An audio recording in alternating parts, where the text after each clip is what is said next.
نحمده ونصلي على رسوله الكريم اما بعد فاعوذ بالله من الشيطان الرجيم بسم الله الرحمن الرحيم رب اشرح لي صدري ويسر لي امري واحلل عقدة من لساني يفقهوا قولي۔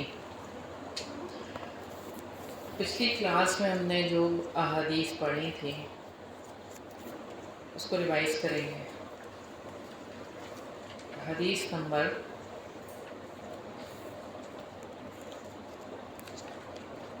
2451 جی پڑھیں۔ حضرت ابو درداء رضی اللہ تعالیٰ عنہ بیان کرتے ہیں کیا انہوں نے رسول صلی اللہ علیہ وسلم کو فرماتے ہوئے سنا آپ جنت کے دروازوں میں سے بہترین دروازہ ہیں۔ ٹھیک ہے، بارک اللہ فیک۔ اور اگلی حدیث آپ پڑھیں۔ حضرت ابو ہریرہ رضی اللہ تعالیٰ عنہ کہتے ہیں رسول اللہ صلی اللہ علیہ وسلم کا گزر عبداللہ بن ابی سلول کے پاس سے ہوا، وہ ایک جھاڑی کے سائے میں تھا۔ اس نے کہا ابن ابی قبصہ یعنی محمد صلی اللہ علیہ وسلم نے ہم پر گرد و غبار اڑایا ہے۔ اس کے بیٹے عبداللہ بن عبداللہ نے کہا قسم ہے اس ذات کی جس نے آپ صلی اللہ علیہ وسلم کو عزت دی اور آپ پر کتاب نازل کی، اگر آپ کی چاہت ہو تو میں اس کا سر قلم کر کے آپ کے پاس لے آتا ہوں۔ آپ صلی اللہ علیہ وسلم نے فرمایا نہیں، بلکہ تو اپنے باپ سے نیکی کر اور حسن صحبت سے پیش آ۔ ٹھیک ہے، اگلی حدیث ہے۔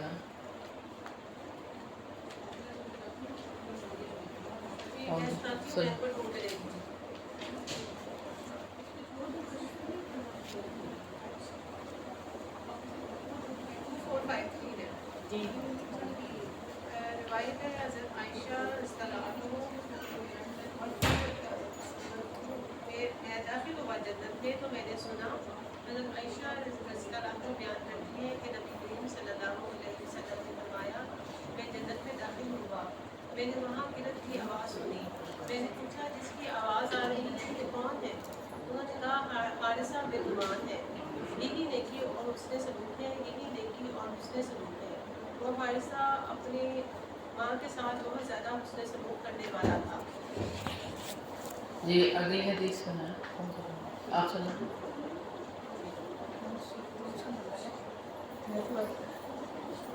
والدین کے حکم پر بیوی کو طلاق دے۔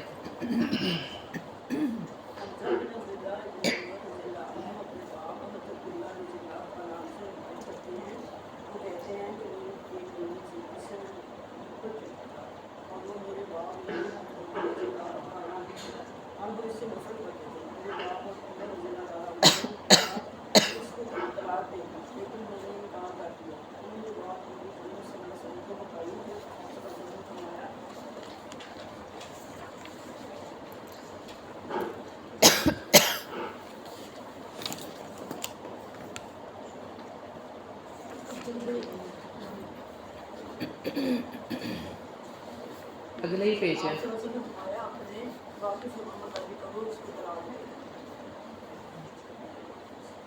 2455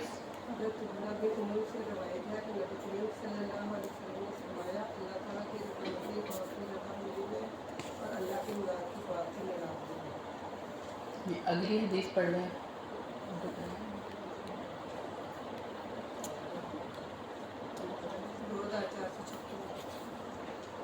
آپ ہی پڑھ لیں۔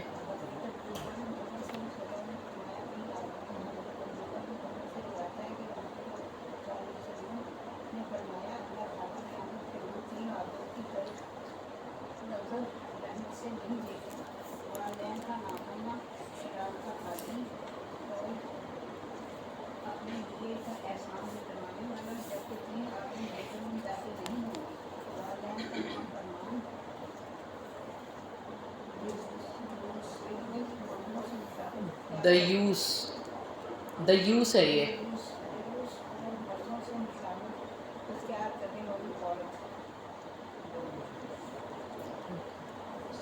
اگلی حدیث کون سنائے گا؟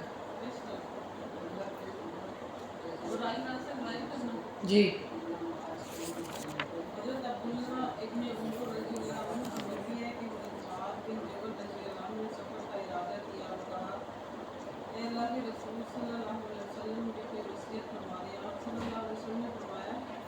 تو اللہ کی عبادت کر اور اس کے ساتھ کسی کو شریک نہ ٹھہرا۔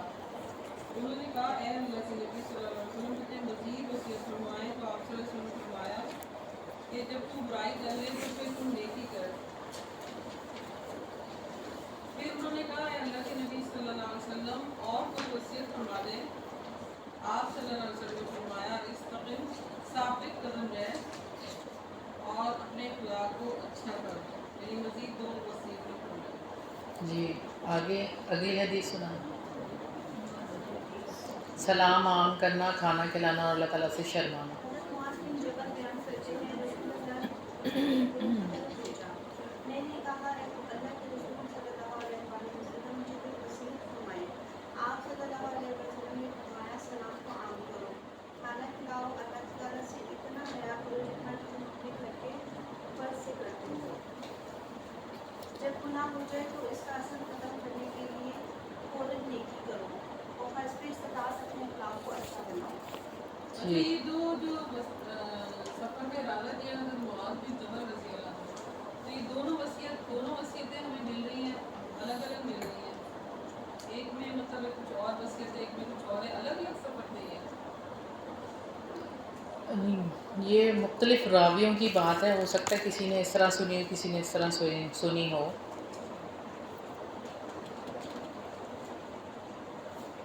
اچھا اگلی حدیث آخری حدیث ہے، یعنی ریوائز کرنے والی۔ سلام عام کرنا، کھانا کھلانا اور اللہ تعالیٰ سے شرمانا۔ نہیں، سلام میں پہل کرنے والا افضل ہے، یہ والی حدیث پڑھنی ہے، یہ تو بھی پڑھی ہے نا انہوں نے۔ حضرت ابو امامہ بیان کرتے ہیں کہ رسول اللہ صلی اللہ علیہ وسلم نے فرمایا لوگوں میں سے اللہ تعالیٰ کے سب سے زیادہ نزدیک وہ ہے جو سلام کرنے میں پہل کرتا ہے۔ ٹھیک ہے، بارک اللہ فیک۔ اب ہم آگے اپنا آج کی حدیثیں پڑھیں گے۔ اللہم صلی علی محمد وعلی آل محمد کما صلیت علی ابراہیم وعلی آل ابراہیم انک حمید مجید۔ اللہم بارک علی محمد وعلی آل محمد کما بارکت علی ابراہیم وعلی آل ابراہیم انک حمید مجید۔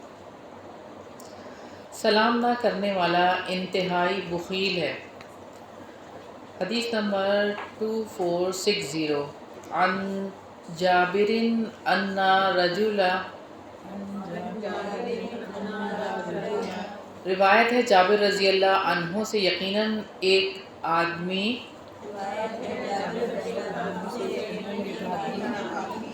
اتی النبی صلی اللہ علیہ وسلم، آیا نبی پاک صلی اللہ علیہ وسلم کے پاس، فقال سو کہا، ان یقیناً لفلان فلاں کے لیے، فی حایتی میرے باغ میں، عزقاً کھجور کا درخت ہے، وَإِنَّهُ اور یقیناً وہ،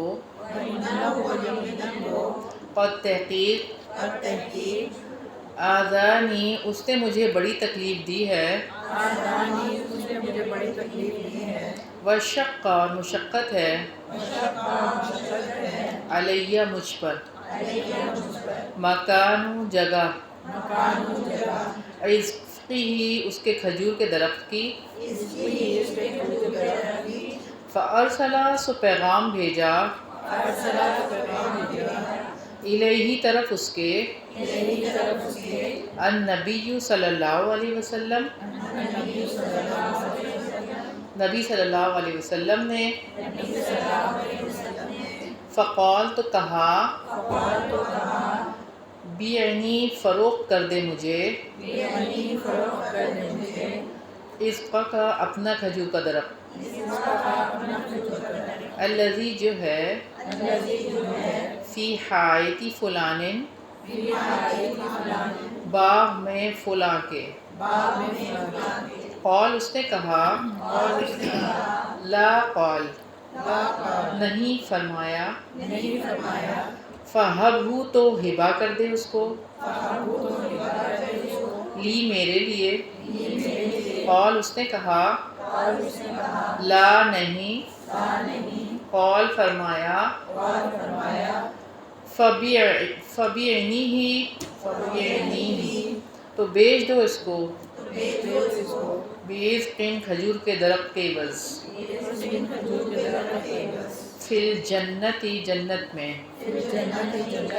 قال اس نے کہا لا نہیں، فقال رسول اللہ صلی اللہ علیہ وسلم، فرمایا رسول اللہ صلی اللہ علیہ وسلم نے،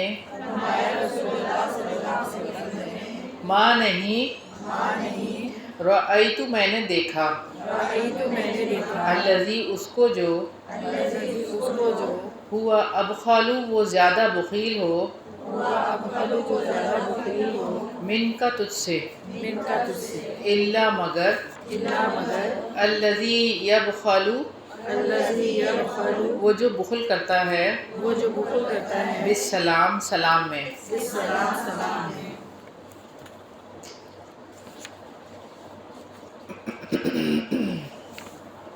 سیدنا جابر رضی اللہ عنہ سے روایت ہے کہ ایک آدمی نبی کریم صلی اللہ علیہ وسلم کے پاس آیا اور کہا کہ فلاں آدمی کا میرے باغ میں کھجور کا درخت ہے اور اس نے مجھے بڑی تکلیف دے رکھی ہے، اور اس نے کھجور کے درخت کا وجود میرے لیے باعث تکلیف ہے۔ آپ صلی اللہ علیہ وسلم نے اس کی طرف پیغام بھیجا اور فرمایا فلاں کے باغ میں جو تیرا درخت ہے وہ مجھے فروخت کر دے۔ اس نے کہا نہیں۔ آپ صلی اللہ علیہ وسلم نے فرمایا تو مجھے ہبہ کر دے۔ اس نے کہا نہیں۔ آپ صلی اللہ علیہ وسلم نے فرمایا کہ تو پھر جنت میں کھجور کے درخت کے عوض مجھے دے دے۔ اس نے کہا نہیں۔ آپ صلی اللہ علیہ وسلم نے فرمایا میں نے تجھ سے بڑھ کر بخیل نہیں دیکھا، وہ اس شخص کے جو سلام کے معاملے میں بخل کرتا ہے وہ سب سے بڑا بخیل ہے۔ یہاں مال میں بخل ہے کہ وہ شخص اتنا بخیل تھا مال کے حوالے سے، تو مالی بخل سے سلام کا بخل، یہاں پہ آپ صلی اللہ علیہ وسلم نے اس کی وضاحت فرمائی ہے کہ وہ سب سے بڑا بخیل آدمی ہے جو سلام نہیں کرتا۔ تو سلام نہ کرنے والا بخیل ہے۔ ایک مسلمان کا دوسرے مسلمان پر حق ہے کہ سلام کیا جائے، اور جب بھی آپ کو پتہ ہے کہ جب ہم کوئی اندر انٹر ہو تو اس کی ذمہ داری ہے کہ وہ سلام کرے، ٹھیک ہے؟ تو لیکن یہ جب ہماری کلاس ہو رہی ہوتی ہے نا اس ٹائم پہ آپ اونچی آواز سے سلام نہ کریں، کیونکہ یہ کلام پاک پڑھا جا رہا ہوتا ہے یا آپ صلی اللہ علیہ وسلم کی بات ہوتی ہے، اس کے بعد ہم سلام کر لیتے ہیں ایک دوسرے سے۔ لیکن ہمارے تعلیمی اداروں میں بدقسمتی سے عجیب ہی رواج ہے کہ جب ٹیچر اندر انٹر ہوتا ہے تو سارے ہی کھڑے ہو جاتے ہیں اور پھر وہ سلام کر رہے ہوتے ہیں ٹیچر کو، حالانکہ یہ ٹیچر کی ذمہ داری ہے کہ وہ اندر جیسی انٹر ہو تو وہ سلام کرے، اور کسی کو کھڑے نہیں ہونا چاہیے کیونکہ اس چیز کو ناپسند قرار دیا گیا ہے کھڑے ہونے کو۔ بہرحال اس چیز کو استادوں کو ہی چاہیے کہ اس کو نوٹس لے کے ختم کریں۔ اگلی حدیث ہے حدیث نمبر 2461، بچوں کو سلام کہنا۔ انس قال، روایت ہے سیدنا انس رضی اللہ عنہ سے، انہوں نے کہا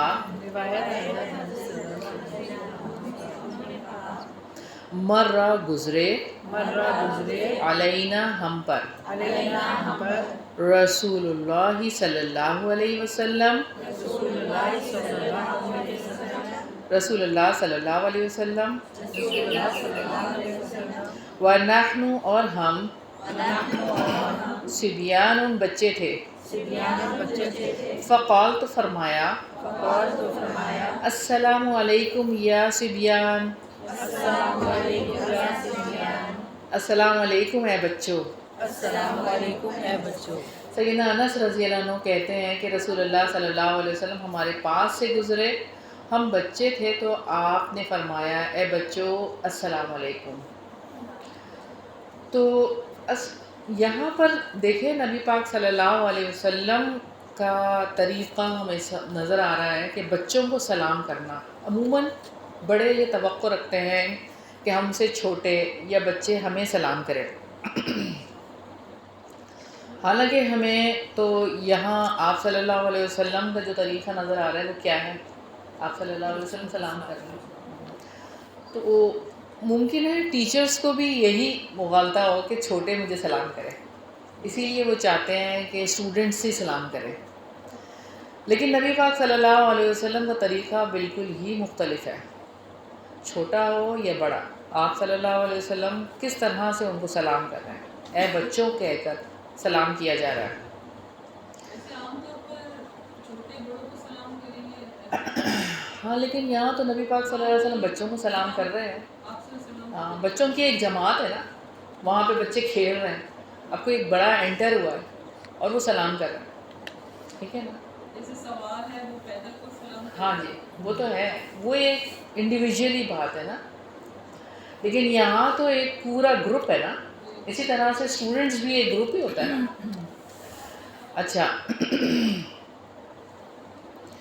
اور اگر ہم بچوں کے ساتھ ایسا رویہ کریں گے تو گویا کہ ہم ان کو سکھا رہے ہیں، سکھانے کی نیت سے تو کرنا چاہیے نا، اور آپ صلی اللہ علیہ وسلم بھی ان کو سکھا رہے ہیں، تو جب ان کو اس طرح سے کریں گے تو وہ بھی پھر سلام کریں گے۔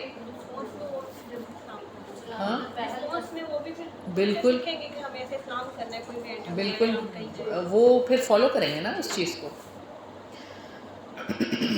اسلام کا اصول قانون یہ ہے کہ بڑوں اور بچوں کو سلام کیا جائے، یعنی سب کو ہی سلام کیا جائے، کوئی اس میں ڈفرینشیٹ نہیں ہے۔ بڑوں کو یہ فریضہ ادا کرنا چاہیے تاکہ بچوں کی دل جوئی کا اہتمام بھی ہے اس میں۔ ایک بچوں کے لیے ہوتا ہے نا کہ ہمیشہ ہی ہم بچوں کو نیچے ہی رکھتے ہیں، بچوں کو بھی پروٹوکول دے، کبھی ایسے بھی تو ہونا چاہیے نا، بچوں کو بھی تو ایسا ملنا چاہیے نا، تو بچوں کو خوش کرنے کے لیے سلام کرنا چاہیے کہ بچے خوش ہو جائیں۔ ابن عباس رضی اللہ عنہ سے مروی ہے کہ آپ صلی اللہ علیہ وسلم نے فرمایا کہ وہ شخص ہم میں سے نہیں ہے جو چھوٹوں پر رحم نہ کرے اور بڑوں کی عزت نہ کرے، تو بس یہ تو رحم ہے نا، تو چھوٹوں پہ کرنا ہے۔ اگلی حدیث ہے حدیث نمبر 2462، مومن کو خوش کرنا عظیم عمل ہے۔ ان ابی ہریرہ مرفوعاً، روایت ہے سیدنا ابو ہریرہ رضی اللہ عنہ سے مرفوع،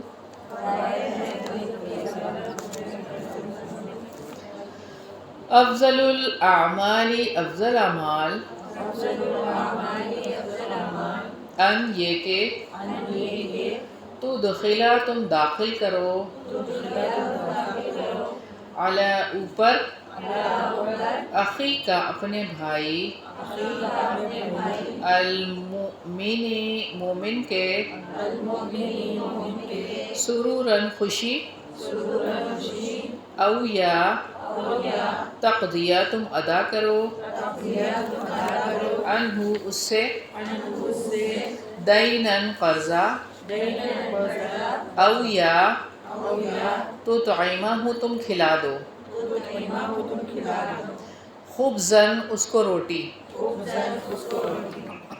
سیدنا ابو ہریرہ رضی اللہ عنہ سے روایت ہے کہ رسول اللہ صلی اللہ علیہ وسلم نے فرمایا افضل اعمال یہ ہیں کہ تو اپنے مومن بھائی کو خوش کرے، یا اس کا قرضہ ادا کر دے، یا اس کو روٹی کھلا دے، تو یہ افضل اعمال ہیں۔ صحابہ کرام رضی اللہ عنہم خوش کیسے کرتے تھے؟ خوشخبریاں دیتے تھے، ان کو اپنے ساتھیوں کے اندر خوشخبریاں بانٹتے تھے تاکہ وہ خوشی ہو، جیسے جنت کی خوشخبری یا کسی بھی عمل کرنے کے بعد کی خوشخبری، یعنی یہ خوشخبریاں سناتے تھے تاکہ آپس میں یہ خوشی کے مواقع ہوں۔ تو اسلام کیا سکھاتا ہے ہم کو؟ کہ دوسروں کو سکون پہنچائیں۔ اگر آپ ویسے دیکھیں نا نان مسلمس کو، تو وہ کیا کرتے ہیں؟ جھوٹ پھیلاتے ہیں، یا ایک دوسرے کے ساتھ سرپرائز ایسے کرتے ہیں کہ جیسے کسی کو تکلیف پہنچا دیتے ہیں یا اس طرح کے معاملات ہوتے ہیں، ان کے یہاں اس طرح کی چیزیں کی جاتی ہیں اور پھر اس کے بعد اس کو ایک ہنسی بنا دیا جاتا ہے یا مزاح کے طور پر. لیکن اسلام اس چیز کو کنڈیم کرتا ہے. خوشی داخل کرنا ہے مومن کے دل میں. وہ آپ کو بات یاد ہوگی غزوہ تبوک کے موقع پر جب 3 سچے ایمان والے پیچھے رہ گئے تھے تو ان کا سوشل بائیکاٹ ہو گیا تھا، اور جب ان کی معافی کی اطلاع ملی تھی، جب وحی نازل ہوئی تھی کہ ان کو معاف کر دیا اللہ تعالیٰ نے، تو صحابہ میں کمپٹیشن لگ گیا تھا کہ کون پہلے پہنچ کر ان کو یہ خوشی کی بات پہنچاتا ہے، ان تک یہ بات پہنچائی جائے. تو بہرحال ہمیں وہ طویل حدیث ملتی ہے صحیح بخاری کی کہ جس میں کہ جو معاذ بن جبل ہیں ان کی جو ہے وہ یہ تھی ساری ڈیٹیل اس میں تھی کہ کس طریقے سے ان تک یہ اطلاع پہنچی. بہرحال ہمیں بھی آپس میں خوشیاں بانٹنی چاہیے، ایک دوسرے کو خوشخبریاں سنانی چاہیے. جیسے کہ ہمیں ملتا ہے موسیٰ بن طلحہ رضی اللہ عنہ ایک مرتبہ حضرت معاویہ رضی اللہ عنہ سے ملنے کے لیے گئے. تو حضرت معاویہ رضی اللہ عنہ نے حضرت طلحہ کو کیا کہا، طلحہ کے بارے میں نبی پاک صلی اللہ علیہ وسلم سے میں نے سنا طلحہ ان لوگوں میں سے ہے جس نے اپنے عہد کو پورا کیا. اور دیکھیں نہ جیلسی ہے نہ کوئی ایسی بات ہے، اس کی تعریف کر رہا ہے کہ آپ صلی اللہ علیہ وسلم نے آپ کے بارے میں مجھے یہ بات بتائی تھی یا کسی مجلس میں بتائی ہوگی، یعنی ایک دوسرے کو خوش کر رہا ہے. اور اسی طرح سے ہمیں ملتا ہے کہ حضرت عبد الرحمن بن عوف جب اپنے لشکر کے ساتھ یعنی اپنا پورا جو تجارتی قافلہ تھا اس کے ساتھ آئے تھے اور زمین ایسے لرز رہی تھی، یعنی اتنا بڑا ان کا تجارتی قافلہ تھا. تو آپ صلی اللہ علیہ وسلم کی بشارت حضرت عائشہ رضی اللہ عنہ نے سنا دی تھی کہ دوڑتے ہوئے جائیں گے حضرت عبد الرحمن بن عوف جنت میں. تو یہ بشارت سن کر عبد الرحمن بن عوف نے کیا کیا تھا کہ اپنا پورا جو قافلہ تھا نا وہ اللہ کے یہ جو ہے نا وہ وقف کر دیا تھا. اتنی بڑی بشارت سنی تھی. مطلب ایک دوسرے کو خوشخبریاں دینا، خوش کرنا، یہ بہت بڑی بات ہے. اور اس میں دوسری جو بات ہے وہ قرضہ، یعنی اس کا قرضہ ادا کر دے. اب ایک مسلمان دوسرے مسلمان کا قرضہ ادا کر دے، یعنی اس کو پتہ ہو کہ وہ قرض دار ہے تو اس کا کسی طریقے سے جو ہے وہ قرض ادا کر دیا جائے. ہمیں بہت ساری روایات ملتی ہیں کہ ایک قرض دار نے شکایت کی نبی پاک صلی اللہ علیہ وسلم سے، تو آپ صلی اللہ علیہ وسلم نے پھر اس سے جس سے قرضہ لیا تھا اس شخص کو بلایا. اس شخص نے ڈیمانڈ کی کہ میں اس سے کہہ رہا ہوں اور یہ مجھے نہیں دے رہا، یہ کہہ رہا ہے میرے پاس نہیں ہے. تو جب آپ صلی اللہ علیہ وسلم نے پوچھا اس سے تو اس نے کہا میرے پاس نہیں ہے، تو میں یہی کہہ رہا ہوں کہ میرے پاس نہیں ہے. پھر آپ صلی اللہ علیہ وسلم نے اس کو کہا جس نے قرضہ دیا تھا کہ آپ بھی تھوڑا سا معاف کر دیں. اس نے بھی معاف کر دیا. پھر جتنا بنتا تھا اور بھی لوگوں سے، یعنی فوری طور پر وہ قرضے کو ادا کرنے کا جو ہے وہ بندوبست کیا، اور اس نے بھی تھوڑا بہت جو تھا وہ دے دیا اور باقی سب صحابہ نے بھی. تو اس طرح سے وہ قرضہ بھی ادا ہو گیا اور جس نے لیا تھا اس کی بھی جو ہے وہ لاج رکھ لی گئی. تیسری جو چیز ہے حدیث میں وہ کیا ہے، اس کو روٹی کھلا دے، یعنی کھانا کھلانے کی بات ہے. تو یہ بھی بہت اہم معاملہ ہے. یعنی آپس میں یہ 3 باتیں مسلمان کے لیے ایک دوسرے مسلمان کو کرنے کے لیے کہ خوشی داخل کرنا، اس کو خوش کر دینا، اور قرضہ ادا کر دینا اس کا، اور کھانا کھلانا. اگلی حدیث بھی اسی سے ریلیٹڈ ہے، ہم اس کو بھی پڑھ لیتے ہیں. حدیث نمبر 2463 ہے. عن سفیان بن عیینہ روایت ہے سفیان بن عیینہ رضی اللہ عنہ سے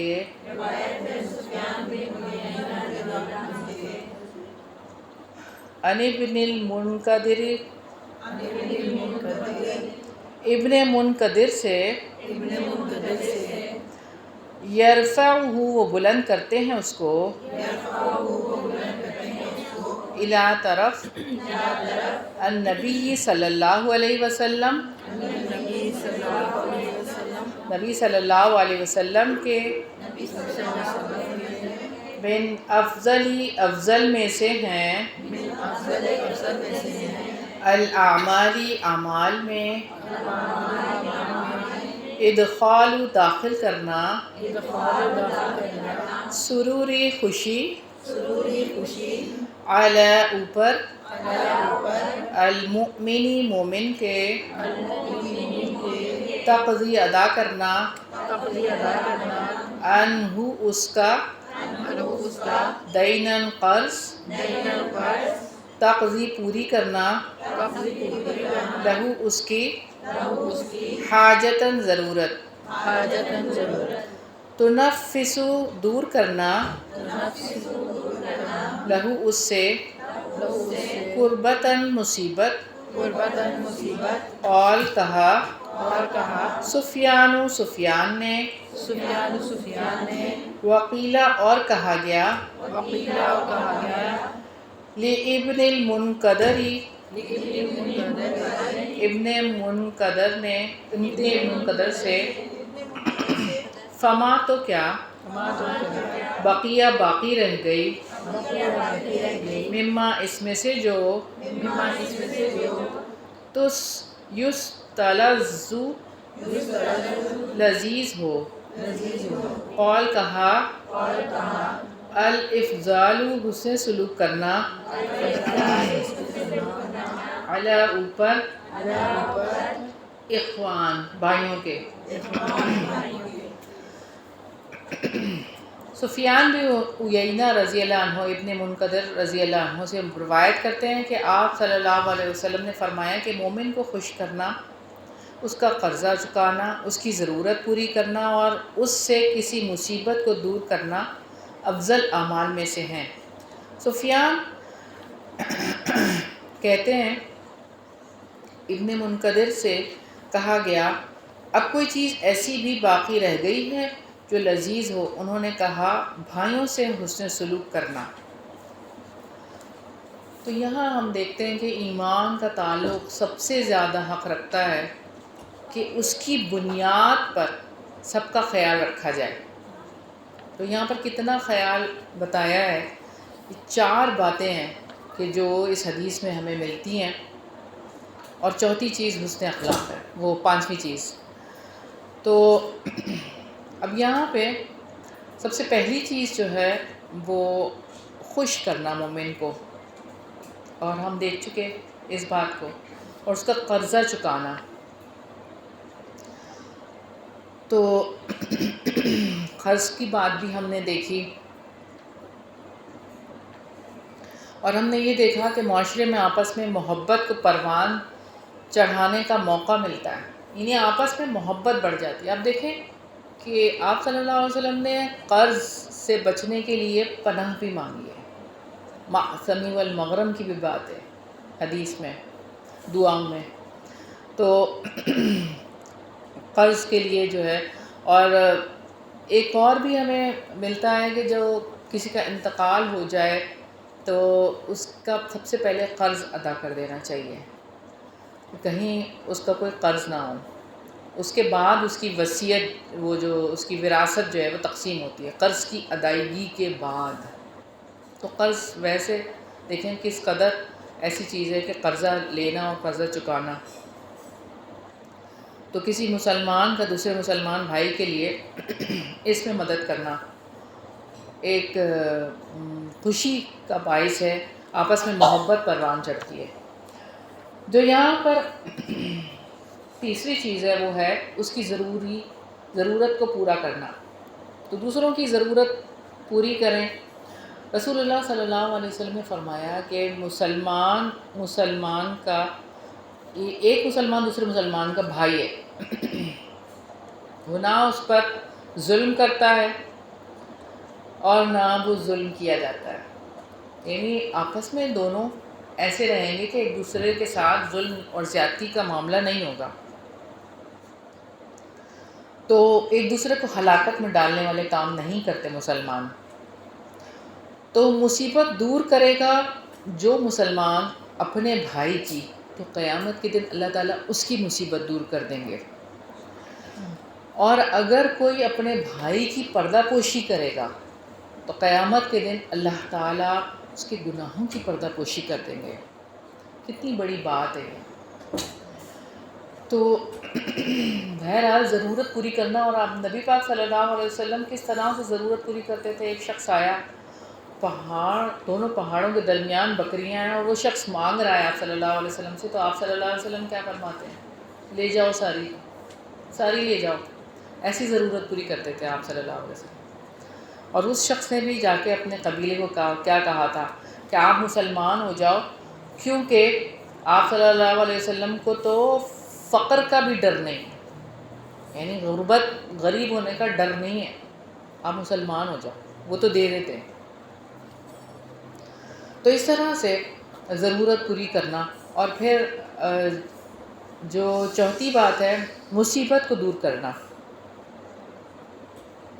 ابو ہریرہ رضی اللہ عنہ سے روایت ہے کہ نبی پاک صلی اللہ علیہ وسلم نے فرمایا کہ جس آدمی نے مصیبتوں میں سے یعنی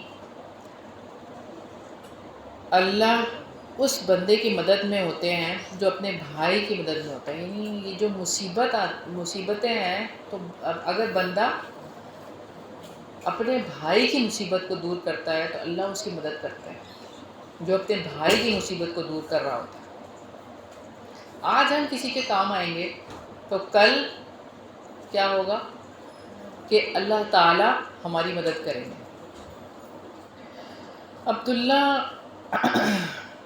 رضی اللہ عنہ سے مروی ہے، آپ صلی اللہ علیہ وسلم نے فرمایا کہ جو کسی مصیبت زدہ کو دلاسا دے تو اس کو ویسا ہی اجر ملے گا جو مصیبت زدہ کو صبر کرنے سے ملے گا. یعنی کوئی دلاسا دے رہا ہے مصیبت والے کو، تو اس کو کیسا اجر ملے گا کہ وہ جو مصیبت والا صبر کر رہا ہے اس کو ویسا ہی اجر مل رہا ہوگا جیسے کہ وہ صبر کر رہا ہے. صبر کرنے والے کو جو اجر ملے گا وہ دلاسا دینے والے کو بھی ویسا ہی اجر ملے گا. تو کرنے والا کام کیا ہے؟ صبر. اصل میں ماں ہی ہے جو اپنے بچے کو یہ چیز سکھائے گی، تسلی دینا، دلاسا دینا. اور ماں ہی نہیں سکھاتی بچوں کو صبر کرنا. بچوں کو سلام کرنا نہیں آتا، اور بہت ساری چیزیں ہیں کہ جن میں بچے جو ہے نا وہ بہت شائع محسوس کرتے ہیں. سلام کرتے ہوئے شرماتے ہیں، اور کسی سے یعنی اچھی بات کہنا، کسی کو حدیث سنانا یا کوئی خوشی کی بات کہنا، مطلب نبی پاک صلی اللہ علیہ وسلم کی بشارت سنانا، شرما رہے ہوتے ہیں. ان چیزوں میں شرما رہے ہوتے ہیں. اور برائی جب کرنے کی باری آتی ہے تو کوئی بھی نہیں شرماتا، سب سے آگے ہوتے ہیں. تو ان چیزوں کو یعنی سچے دین کو پھیلانے کی ضرورت ہے. اپنے اس دین کو یعنی یہ چیزیں فروغ دینے کی ضرورت ہے. خوشیاں پھیلائیں، آپس میں خوشی کی بات کریں، ایک دوسرے کو بشارتیں سنائیں. تو یہاں پر 4 اہم باتیں ہیں اور 4 ہی ایسے کام ہیں کہ جن سے باہمی محبت بڑھتی ہے. تو یہ اس حدیث سے ہمیں پتہ چلا. اور حسن اخلاق کی تو کیا ہی بات ہے. اگلی حدیث دیکھیں گے، حدیث نمبر 2464. صلح کروانا بھی صدقہ ہے. عن عبداللہ بن عمر، روایت ہے سیدنا عبداللہ بن عمر رضی اللہ عنہ سے، مرفوعاً مرفوع مرفوعاً مرفوع افضل الصدقاتی افضل الصدقاتی افضل صدقہ افضل صدقہ اصلاح صلح کروانا ہے اصلاح و صلح کروانا ہے ذات البین آپس میں ذات البین آپس میں سیدنا عبداللہ بن عمر رضی اللہ عنہ سے روایت ہے کہ نبی کریم صلی اللہ علیہ وسلم نے فرمایا آپس میں صلح کروانا نہایت افضل صدقہ ہے۔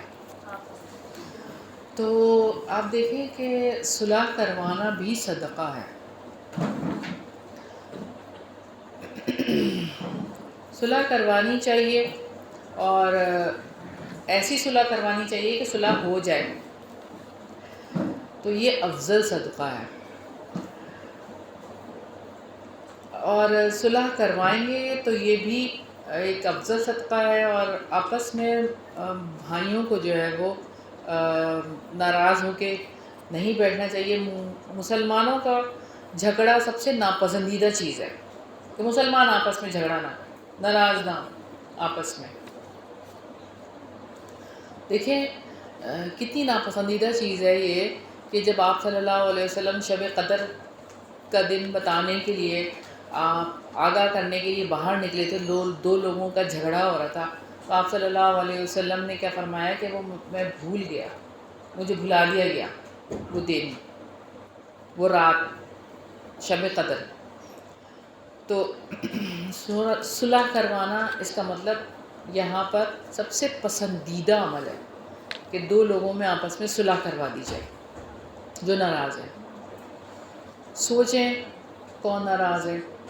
رشتہ داروں میں عموماً ایسی باتیں ہوتی ہیں، ہر ایک کے خاندان میں یہ والے معاملات ہوتے ہی ہیں کہ ایک دوسرے سے ناراض ہے۔ کچھ باتیں ایسی ہوتی ہیں، کچھ رشتے ایسے ہوتے ہیں کہ وہ سالوں سے ناراض ہیں، ایک دوسرے کی شکل نہیں دیکھنا چاہ رہے ہوتے۔ تو بہرحال صلح کروانا بہترین صدقہ ہے، تو ہمیں آگے بڑھ کر اس کو کروانا چاہیے اور خود اس میں یعنی ایسا فرد بن جانا چاہیے کہ جو صلح کروانے والا ہو۔ اگر ہم نے خود ہی ایسا معاملہ کیا ہوا ناراضگی اختیار کی ہوئی تو ہم خود ہی آگے بڑھ جائیں اور صلح کر لیں۔ دیکھیں کتنی بہترین بات ہے کہ افضل صدقہ ہے، افضل صدقہ۔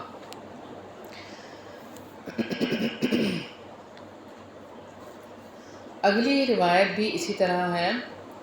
ان ابی ایوب الانصاری، روایت ہے ابو ایوب انصاری رضی اللہ عنہ سے مرفوعاً مرفوع، الا کیا نہ ادلکا میں رہنمائی کروں تمہاری، الا اوپر، صدقات صدقے کے،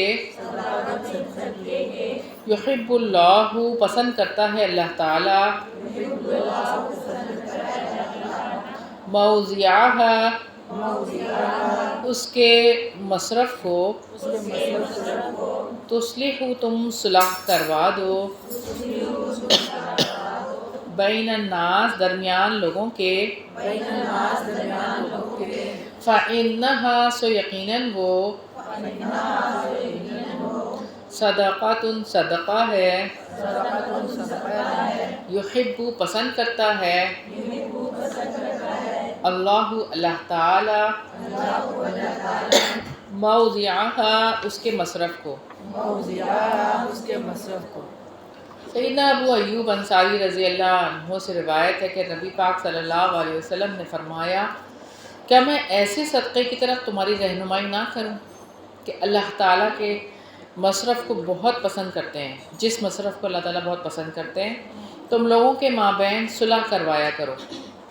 یہ ایسا صدقہ ہے کہ اللہ تعالیٰ اس کے مصرف کو پسند کرتے ہیں۔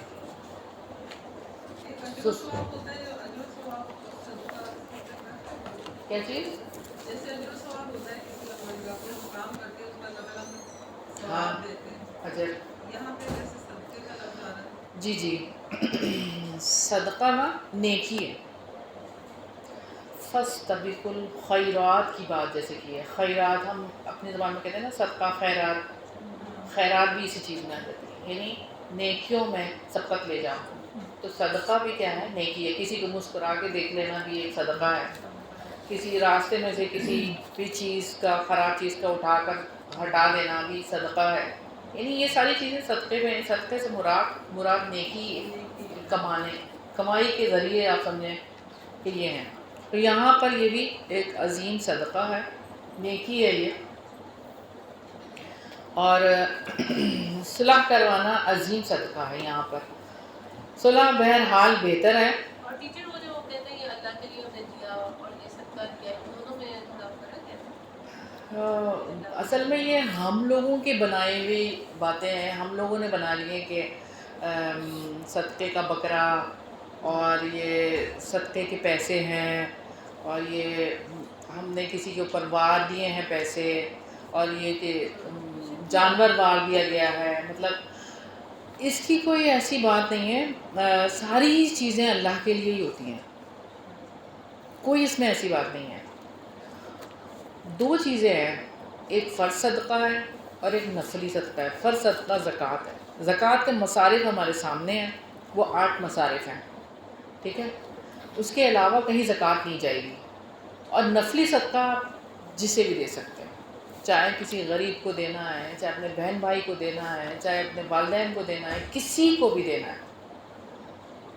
تو اپنے قریبی رشتہ دار کو دینا ہے بہت ہی، اپنے دور کے یا کسی کو بھی دینا ہے، وہ نفلی صدقے میں آ جائے گا. لیکن فرض صدقات کے لیے آپ کے پاس بتا دیا گیا کہ کون ہے.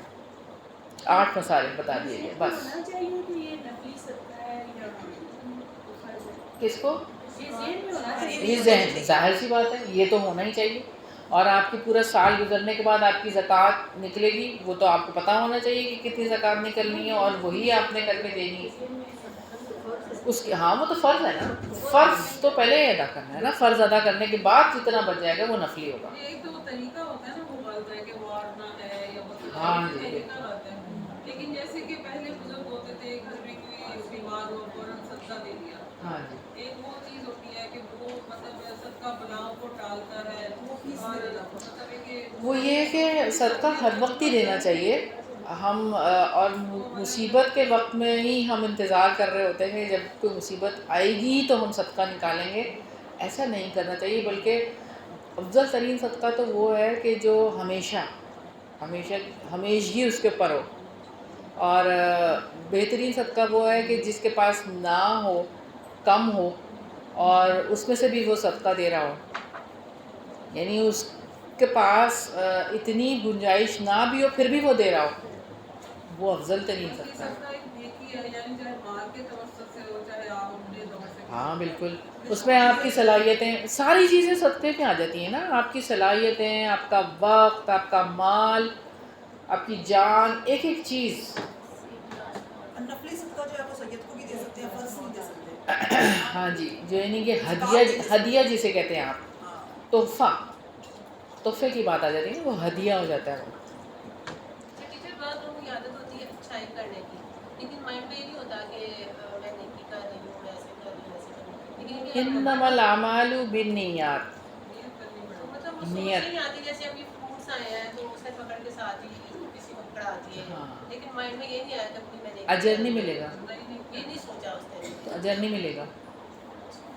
اجر اسی وقت ملے گا کہ جب آپ نیت کر کے، ارادہ کر کے دیں گے. یعنی آپ یہ سوچیں کہ کچھ چیز آپ کے گھر میں آئی ہے، آپ اپنے کسی ملنے والے کو یا کام والے کو دے رہے ہیں کہ اللہ تعالیٰ یہ ہمیں آپ نے تحفہ جان دی ہے، ایک نعمت، ہم ان کو ان کے ساتھ بھی شیئر کر رہے ہیں، تو پھر تو ہاں بالکل ہے. نہیں، لیکن آپ نے نیت کرنی ہوگی ہر کام کے لیے. نیت، ارادہ.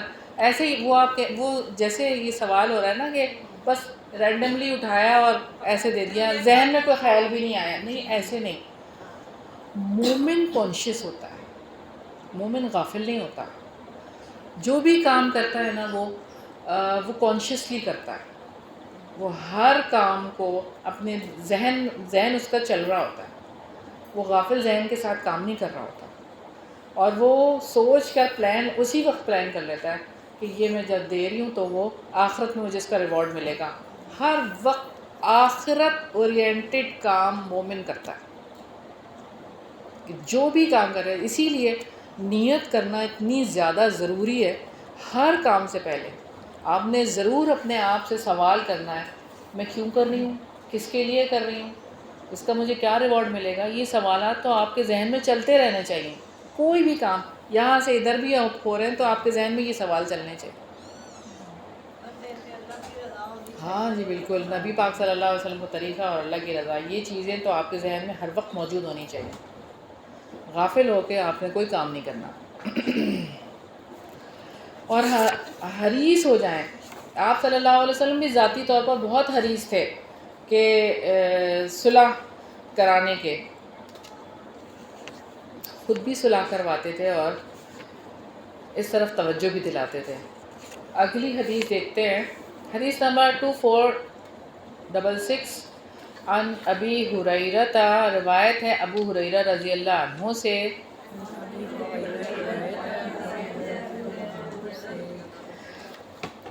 عن نبی صلی اللہ علیہ وسلم، النبی صلی اللہ علیہ وسلم، نبی صلی اللہ علیہ وسلم سے، نبی صلی اللہ علیہ وسلم سے قول فرمایا، قول فرمایا، ما عمل نہیں کیا، ما عملہ نہیں کیا، ابن آدم نے، ابن آدم نے، شیئن کچھ بھی، شیئن کچھ بھی، افضل عمل، افضل عمل، من الصلاۃ نماز سے، من الصلاۃ نماز سے، وصلاح اور صلح کروانا، سلام اور صلح کروانا، ذات البین آپس میں، ذات البین آپس میں، وخلق اور اخلاق، وخلق اور اخلاق، حسن اچھا.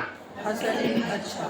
سیدنا ابو ہریرہ رضی اللہ عنہ سے روایت ہے کہ نبی کریم صلی اللہ علیہ وسلم نے فرمایا، آدم کے بیٹے نے کوئی ایسا عمل نہیں کیا جو نماز، باہمی صلح کروانے اور حسن اخلاق سے بہتر ہو. تو یہاں پر نماز کی بات ہے. افضل ترین عمل نماز ہے. اصل میں نماز رابطہ ہے رب کا اپنے بندے کے درمیان، یعنی بندہ اپنے رب سے رابطہ کرتا ہے تو اس سے مومن کو قوت ملتی ہے. باجماعت نماز کی وجہ سے عظیم ثمرات مرتب ہوتے ہیں. ہم اس چیز کو سمجھتے نہیں ہیں اور مردوں کو اس چیز کو سمجھانا چاہیے کہ وہ جماعت کے ساتھ جب نماز پڑھتے ہیں تو اللہ تعالیٰ نے یوں ہی نہیں کہہ دیا کہ آپ جماعت کے ساتھ نماز پڑھیں، اس کے بہت عظیم ثمرات ہیں. ایمان والا اپنے ایمان کو اور قوی کر لیتا ہے اور مضبوط ہو جاتے ہیں ایمان میں. معاشرے کے اندر بھی نماز کے اثرات محسوس ہوتے ہیں. دوسری چیز صلح کی بات ہے تو صلح کو افضل عمل قرار دیا اور حسن اخلاق سب سے بہتر ہے. رب کے یہاں بھی بہترین مقام حاصل کرے گا، وہ جنت جیسا مقام بھی وہ حسن اخلاق والوں کے لیے بلند ترین مقام. جیسے کہ ہم روایت بار بار وہ دیکھ چکے ہیں، ام سلمہ رضی اللہ عنہا سے مروی ہے کہ وہ جب انہوں نے پوچھا تھا کہ طویل روایت کے بعد تو آپ صلی اللہ علیہ وسلم نے کیا فرمایا تھا کہ حسن اخلاق والے تو جنت کی بہاریں لوٹ کے لے گئے. تو حسن اخلاق انسان کو اعلیٰ مقام تک لے کے جاتا ہے. ہمیں یہ بھی سوچنا چاہیے کہ نبی پاک صلی اللہ علیہ وسلم نے بھی یہ بات فرمائی ہے کہ مجھے مکارم اخلاق کی تکمیل کے لیے بھیجا گیا.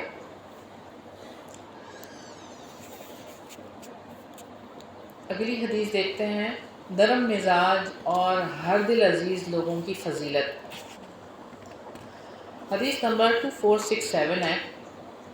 عن ابی سعید الخدری، روایت ہے ابو سعید خدری رضی اللہ عنہ سے، مرفوعاً مرفوع، اکمل زیادہ کامل، المؤمنین ایمان والوں میں سے، ایماناً ایمان میں، احاسنہم زیادہ بہتر ان سے، اخلاقاً اخلاق میں، الموتعون بچھا کر رکھنے والے، اکنافاً کندھوں کو، الذین جو یألفون محبت کرتے ہیں، ویولفون اور ان سے محبت کی جاتی ہے، ولا خیر اور نہیں کوئی بھلائی، فی من ان میں جو، لانا یألف وہ محبت کرتے ہیں، ولا اور نہ، یولف ان سے محبت کی جاتی ہے۔ سیدنا ابو سعید خدری رضی اللہ عنہ سے روایت ہے کہ رسول اللہ صلی اللہ علیہ وسلم نے فرمایا، ایمان کے لحاظ سے مومنوں میں سے مکمل وہ ہیں جو ان میں سے اخلاق کے لحاظ سے بہت بہتر ہوں، جو اپنے کندھے بچھا کر رکھتے ہوں اور جو محبت کرتے ہوں اور ان سے محبت کی جاتی ہو، اور ایسے شخص میں تو کوئی خیر ہی نہیں جو نہ خود محبت کرتا ہو اور نہ اس سے محبت کی جاتی ہو۔ تو رسول اللہ صلی اللہ علیہ وسلم کا طریقہ تربیت ہے، اور آپ صلی اللہ علیہ وسلم نے ترغیب دلائی، حق بیان کیا، اور حسن اخلاق کے بغیر ایمان مکمل نہیں ہوتا، اس لیے تواضع اختیار کرتے ہیں۔ تو جو لوگ نماز باجماعت ادا کرتے ہیں دوسروں سے اپنے آپ کو افضل سمجھتے ہیں، جو لوگ نماز ادا کرتے ہیں تو اپنے آپ کو افضل سمجھتے ہیں نا ان لوگوں سے کہ یہ تو نماز ہی نہیں پڑھتے، میں تو نماز پڑھتی ہوں، تو ان کے اخلاق اچھے ہیں، ان کے تو بڑے ہی برے اخلاق ہیں، کیونکہ انہوں نے تو تکبر کو اپنا لیا نا۔ اصل میں خلق جو ہے نا وہ نماز کا اثر ہے۔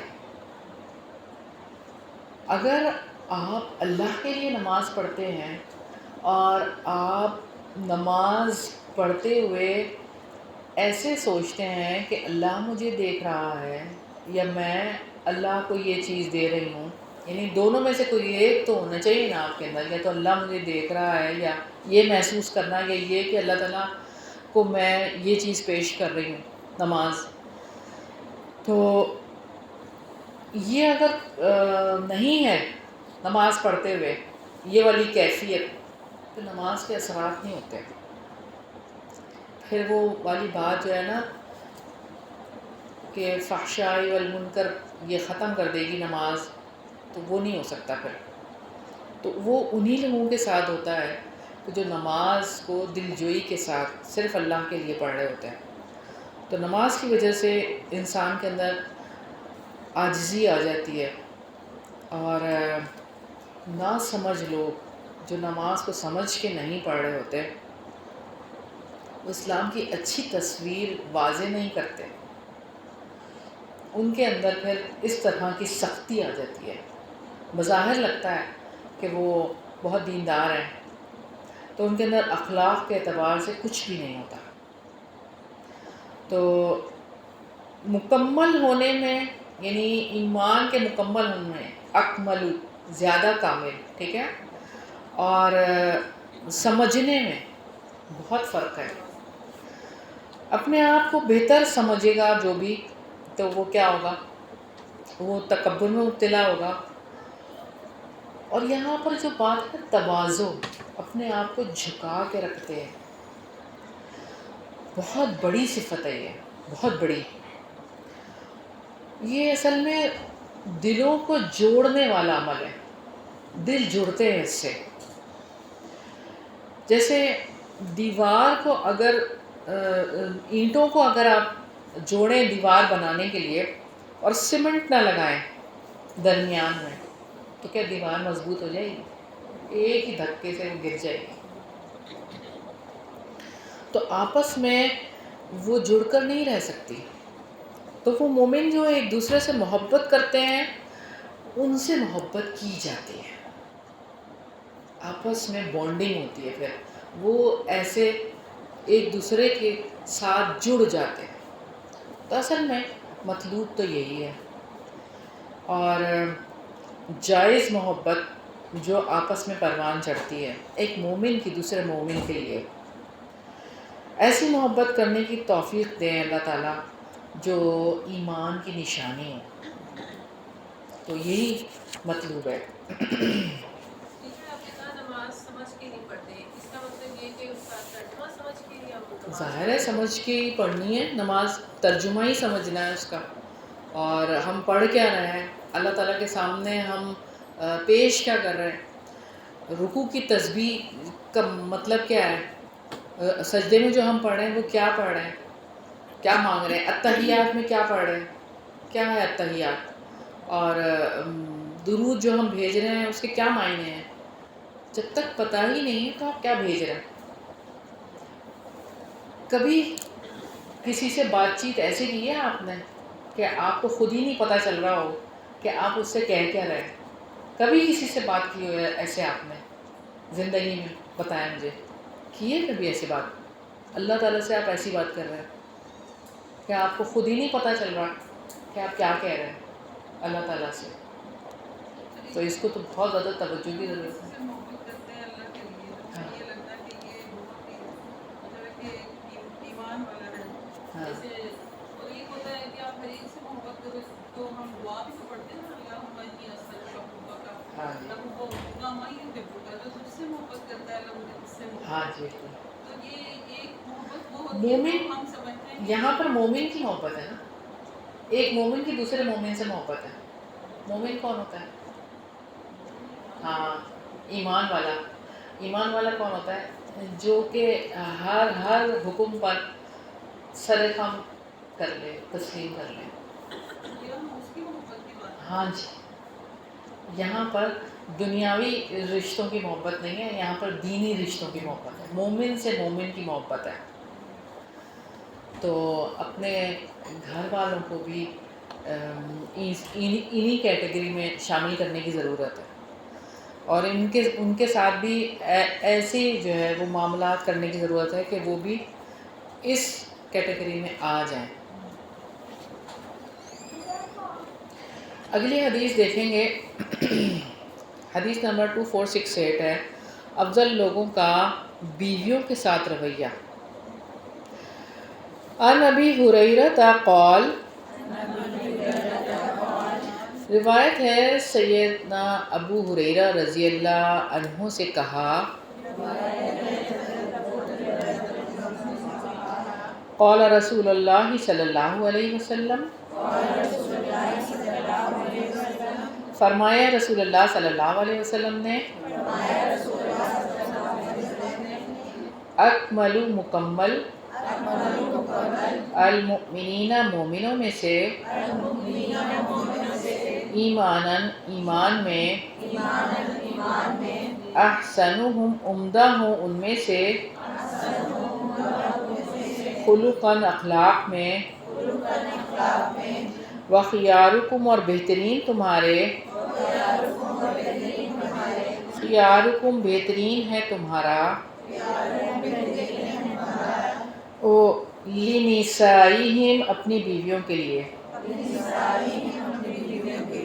سیدنا ابو ہریرہ رضی اللہ عنہ بیان کرتے ہیں کہ رسول اللہ صلی اللہ علیہ وسلم نے فرمایا، ایمان کے لحاظ سے مومنوں میں سے اکمل وہ ہیں جو ان میں سے اخلاق کے اعتبار سے بہت عمدہ ہیں، اور تم میں سے اچھے لوگ وہ ہیں جو اپنی عورتوں کے لیے بہتر ہیں۔ تو افضل لوگوں کا بیویوں کے ساتھ جو رویہ ہے، اپنی بیویوں کے لیے وہ بہترین ہے، حسن اخلاق افضل اسلام کا نمونہ ہے۔ آپ صلی اللہ علیہ وسلم تو مکارم اخلاق کی تکمیل کے لیے آئے تھے، اور گھر میں آنے والوں کے لیے اچھا رویہ اختیار کرنا۔ میں ایک لیکچر سن رہی تھی وہ چھوٹا سا ایک کلپ ہی تھا، تو اس میں وہ کہہ رہے تھے کہ ایک آدمی اچھا کب ہو سکتا ہے؟ باہر والوں کے لیے تو بہت اچھا ہے، اخلاق سے پیش آتا ہے، نرمی سے پیش آتا ہے، سارا کچھ ہے، لیکن جیسے ہی گھر میں آتا ہے سب سہم جاتے ہیں، سب ڈر جاتے ہیں، کوئی بات نہیں کر رہا ہوتا، ڈر ڈر کے بات کر رہے ہوتے ہیں، تو وہ اچھا شخص تو نہیں ہے۔ تو وہ اچھا شخص تو اس وقت ہوگا کہ جب وہ اپنے گھر والوں کے ساتھ یہ رویہ اختیار کرے گا، نرمی والا معاملہ اختیار کرے گا۔ تو اسلامی نقطہ نظر سے نیکی کا کام نیک تب بنتا ہے جب اچھے ارادے سے ہو۔ روزہ، نماز، صدقہ جو بھی کر رہے ہیں، اندر نیت ہونی چاہیے اچھے ارادے کی، نیکی کی، اللہ کے لیے، دکھاوے کے لیے نہیں۔ اگر دکھاوے کے لیے ہے یا ویسے ہی کر رہا ہے کہ فلاں دیکھ رہا ہے، فلاں دیکھ رہا ہے، تو وہ کیا کر رہا ہے؟ شرک کر رہا ہے۔ ہاں،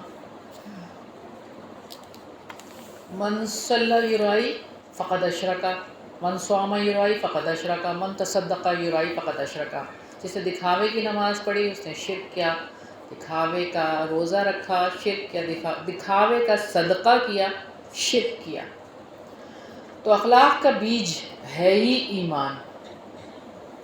تو اللہ کی رضا کے لیے اور اجر اللہ سے پانے کے لیے عمل کرنا، کسی کی تعریف سے کیا ملے گا؟ کچھ بھی نہیں۔ تو ایمان کی بنیاد پر اخلاق وجود میں آتا ہے، اسی سے اخلاق آتا ہے کہ آپ نے کسی سے کیا لینا۔ کوئی اگر مجھے سیدھے منہ بات نہیں کر رہا لیکن میں کر رہا ہوں تو کیوں؟ کیونکہ اللہ سے مجھے اجر لینا ہے۔ کوئی اگر کسی بات پر عمل نہیں کر رہا، یعنی اسلام کی کسی بھی یعنی نماز نہیں پڑھ رہا بالفرض، تو میں اسے بد اخلاقی سے پیش آؤں گی، میں کہوں گی کہ تم تو نماز ہی نہیں پڑھ رہے، اور میں اس کے اوپر چڑھائی کر دوں۔ تو یہ تو کیونکہ مجھے اس سے کچھ نہیں لینا، مجھے تو اللہ تعالیٰ سے ریوارڈ لینا ہے نا، اس لیے۔ تو آپ صلی اللہ علیہ وسلم نے بھلائی کا ایک معیار مقرر کیا کہ تم میں سے اچھے لوگ وہ کون لوگ ہیں؟ یہاں پر اس حدیث میں جو بتایا گیا تو اپنی عورتوں میں سب سے زیادہ اچھے ہیں۔ تو مرد کی ذمہ داری بتائی ہے کہ اپنی چھوٹی سی دنیا میں آپ کس طرح سے امن و امان قائم رکھ سکتے ہیں۔ اسلامی نقطہ نظر سے ایک مرد کی ذمہ داری ہے، اگرچہ عورت کی بھی ذمہ داری ہے، لیکن اپر ہینڈ بہرحال مرد کا ہی ہوتا ہے۔ تو خاندان کی ترقی کا یہ راز ہے کہ خاندان بہترین تبھی بنتے ہیں کہ جب شوہر بیویوں کے ساتھ اچھا سلوک کرتے ہیں، اور اس طریقے سے یہ خاندان میں جو ہے وہ بانڈنگ مضبوط ہوتی ہے پورے خاندان کی۔ اللہ رب العزت کا فرمان ہے کہ اے لوگو جو ایمان لائے ہو، تمہارے لیے جائز نہیں کہ زبردستی عورتوں کے وارث بن جاؤ اور ان کے ساتھ اچھے طریقے سے زندگی گزارو۔ یہ آیت کا ایک حصہ میں نے آپ کے سامنے رکھا کہ عورتوں کے ساتھ اچھے طریقے سے زندگی گزارو۔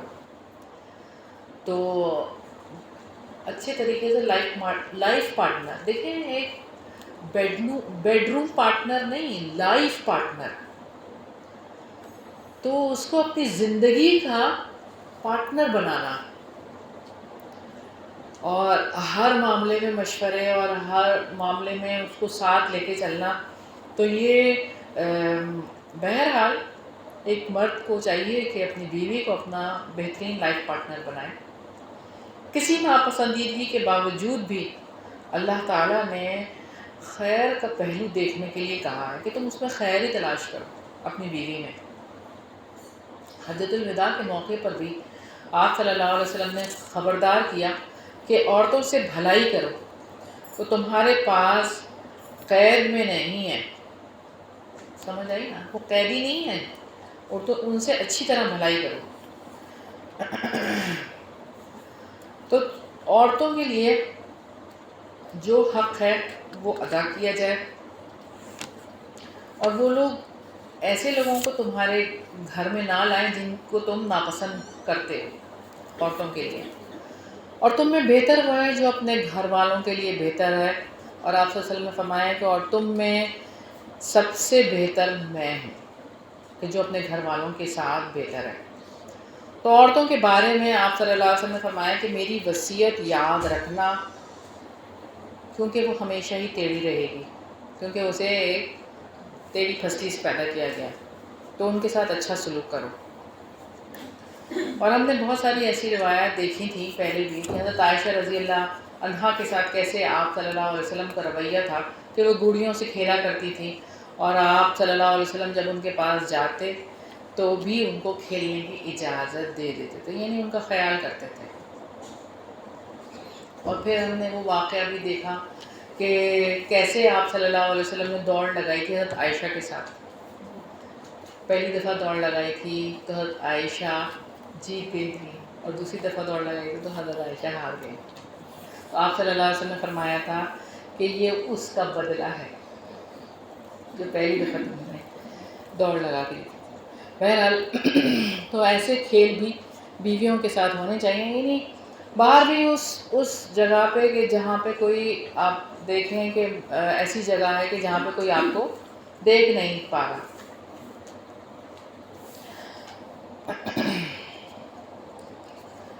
اچھا، پھر ہم نے بہت سارے ایسے واقعات دیکھ لیے ہیں الحمدللہ کہ کس طریقے سے آپ صلی اللہ علیہ وسلم نے اپنی بیویوں کے ساتھ خوشگوار تعلقات رکھے تھے۔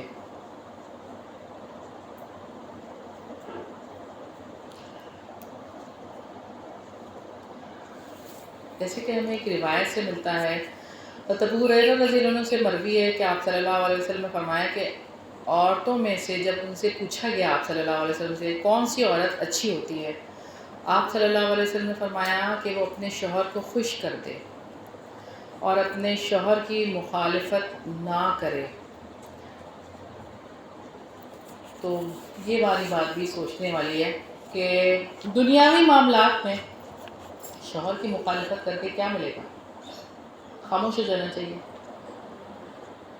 یہ بات ہے نا کہ اپنے شوہروں کی بات کو اوپر کر دینا چاہیے، خاموش ہو جانا چاہیے۔ ہوتا ہے کہ گھریلو معاملات میں ایسے معاملات آتے ہیں تو بہرحال آخری فیصلہ جو ہے وہ مرد کا ہی ہوتا ہے، تو اس لیے عورت کو بھی خاموشی ہو جانا چاہیے۔ اچھا، اگلی حدیث دیکھتے ہیں، رسول اللہ صلی اللہ علیہ وسلم کی بعثت کا مقصد۔ حدیث نمبر 2469 ہے، ان عیاض بن حمار، روایت ہے سیدنا عیاض بن حمار رضی اللہ عنہ سے، ان یقیناً رسول اللہ صلی اللہ علیہ وسلم، رسول اللہ صلی اللہ علیہ وسلم نے قول فرمایا، ذات یومن ایک دن، فی خطبتی ہی اپنے خطبے میں، الا سنو، ان یقیناً ربی میرے رب نے، امرانی حکم دیا ہے مجھے، ان یہ کہ یعلمکم میں سکھاتا ہوں تمہیں، ما جن سے جہل تم لا علم ہو تم، مما اس میں سے، علمنی جو سکھا دی ہے مجھے، یومی آج کے دن، ھذا یہ ہیں، کلو مال سب مال،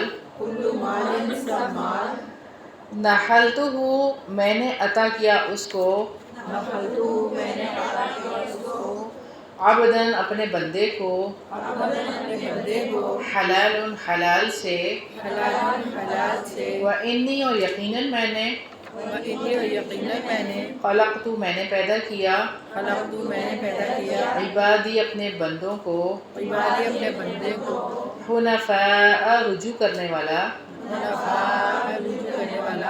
کلہم ان سب کو، کلہم ان سب کو، وَإِنَّهُمْ اور یقیناً وہ، وَإِنَّهُمْ اور یقیناً وہ، اتتہم آتے ہیں ان کے پاس، اتتہم آتے ہیں ان کے پاس، شیاطین شیاطین، شیاطین شیاطین، فجتالتہم فجتالتہم سو بہکاتے ہیں ان کو، سو بہکاتے ہیں ان کو، عن دینہم ان کے دین سے، عن دینہم ان کے دین سے، وحرمت اور حرام کرتے ہیں، محرمت اور حرام کرتے ہیں، علیہم ان پر، علیہم ان پر، ما جو احللت میں نے حلال کیا، احللت میں نے حلال کیا، لہم ان کے لیے، لہم ان کے لیے، وَأَمَرَتْهُمْ اور حکم دیتے ہیں ان کو، وَأَمَرَتْهُمْ اور حکم دیتے ہیں ان کو، ان یہ کہ ان یہ کہ یشرکو وہ شریک ٹھہرائیں، یشرک و شریک ٹھہرائیں، بھی میرے لیے، بھی میرے لیے،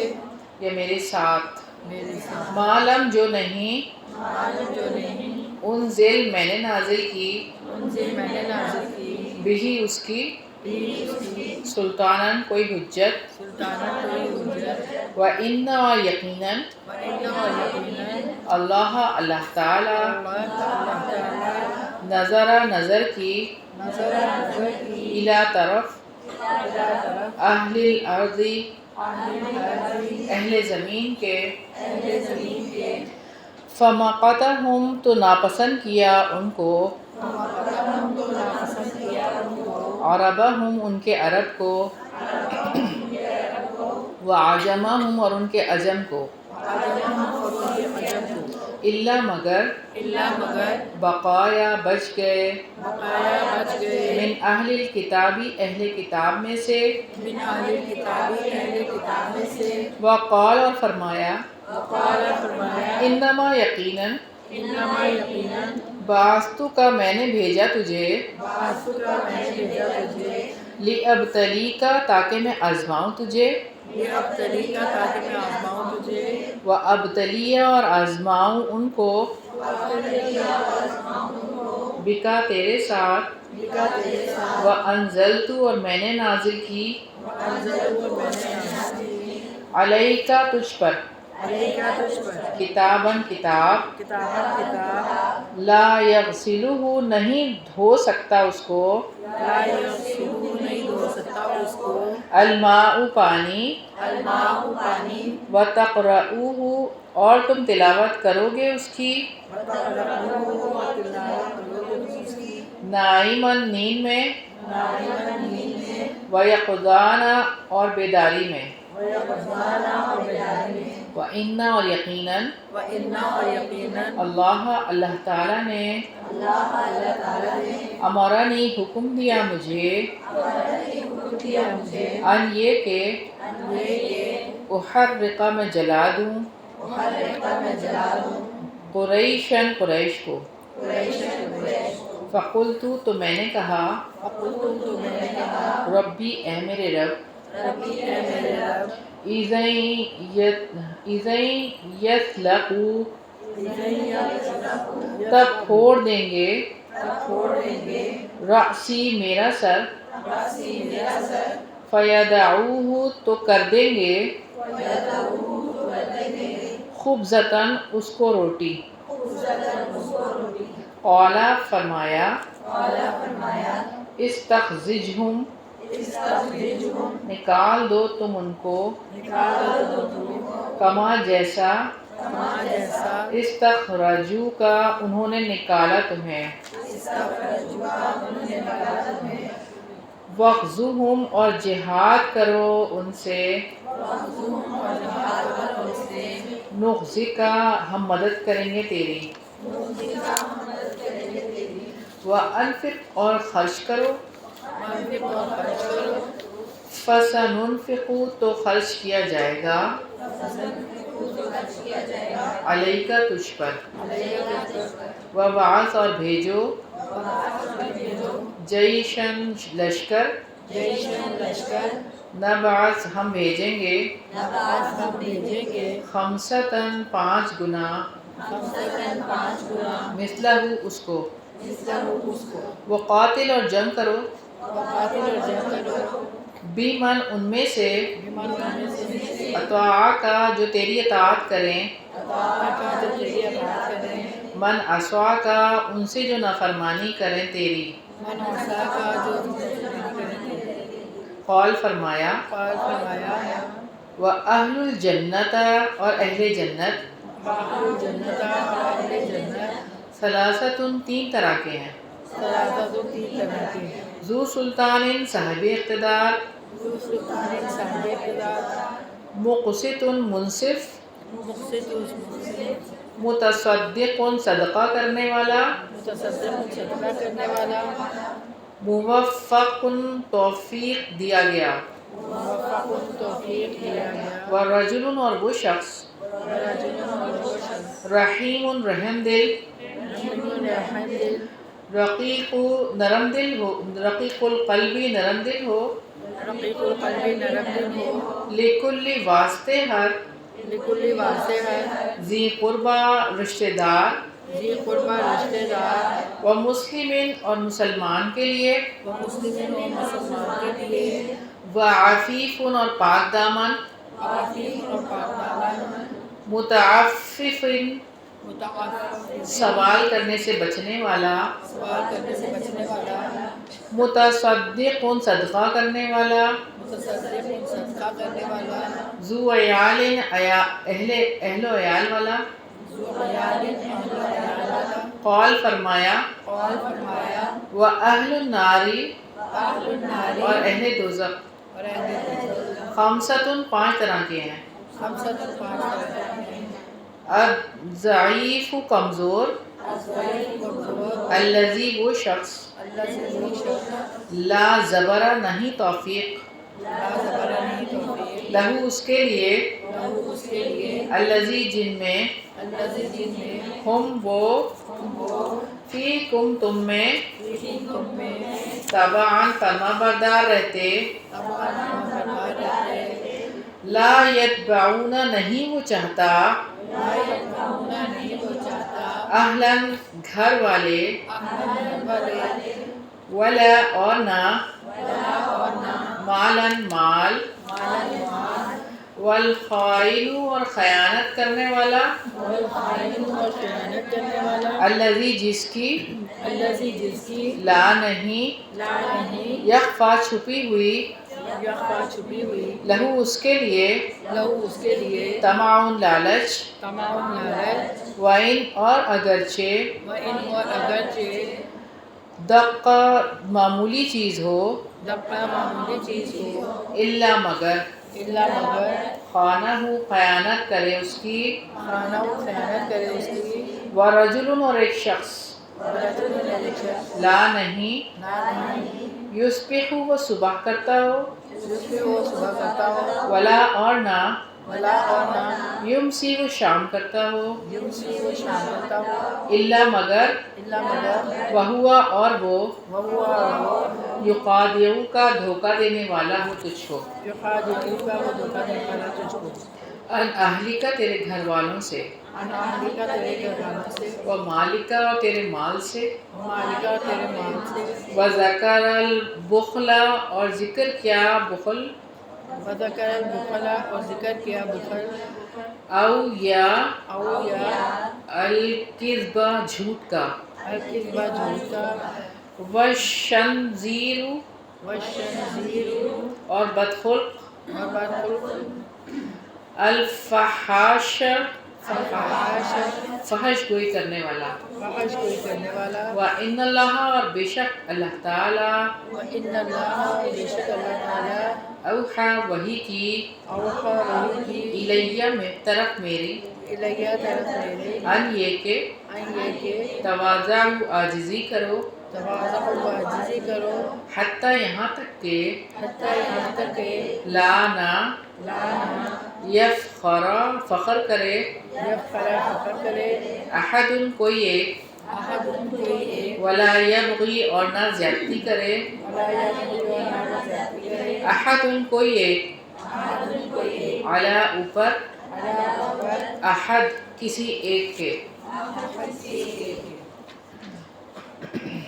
سیدنا ایاز بن حمار وجاشی رضی اللہ عنہ سے روایت ہے کہ رسول اللہ صلی اللہ علیہ وسلم نے ایک دن اپنے خطبے میں ارشاد فرمایا، سنو میرے رب نے مجھے یہ حکم فرمایا ہے کہ میں تم لوگوں کو وہ باتیں سکھا دوں کہ جن سے تم لا علم ہو۔ میرے رب نے آج کے دن مجھے وہ باتیں سکھا دی ہیں، وہ باتیں میں تمہیں بھی سکھاتا ہوں۔ اللہ تعالیٰ نے فرمایا کہ میں نے اپنے بندوں کو جو مال دے دیا ہے وہ اس کے لیے حلال ہے، اور میں نے اپنے سب بندوں کو حق کی طرف رجوع کرنے والا پیدا کیا ہے، لیکن شیطان میرے ان بندوں کے پاس آ کر